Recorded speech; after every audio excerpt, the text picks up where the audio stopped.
Hello guys, তোমরা সবাই কেমন আছো? আশা করছি ভালো আছো।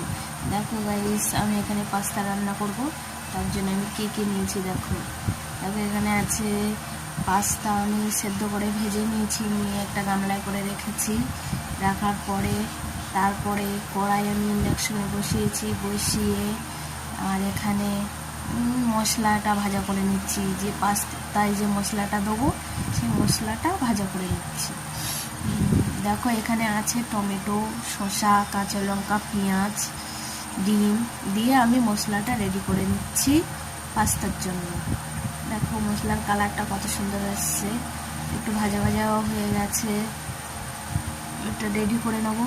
আর ভাজার সময় ধোঁয়া হচ্ছিল, এতটাই ধোঁয়া হচ্ছিল যে মোবাইলটা ধরছিলাম, অতিরিক্ত ধোঁয়া হচ্ছিল, তার জন্য ভালো করে ওঠেনি। দেখো এখানে আমি ডিম ভেঙে দিয়েছি একটা। ডিমটা আমি পিস পিস করে রাখার জন্য। কত সুন্দর ফুটছে ডিমটা। আর তোমরা কে এরকম খেতে ভালোবাসো আমার মতো দেখে করতে পারো পাস্তাটা। দেখো এখানে ডিমটা ফুটে এসছে ভালো করে। এবার আমি পাস্তাটা দিয়ে দিয়েছি, দিয়ে একটু নাড়াচাড়া দিয়ে নেবো। দেখো কালারটা কত সুন্দর এসছে। তোমরা চাইলে এইভাবে বানিয়ে খেতে পারো, আমার তো খুবই ভালো লাগে। দেখো কত সুন্দর হয়ে গেছে, মশলাটা মিশে গেছে। কড়াটা ঘুরে ঘুরে যাচ্ছিল বারবারের জন্য, কেননা আমি এক হাতে মোবাইল ধরে রেখেছিলাম, ভালোভাবে হয়নি।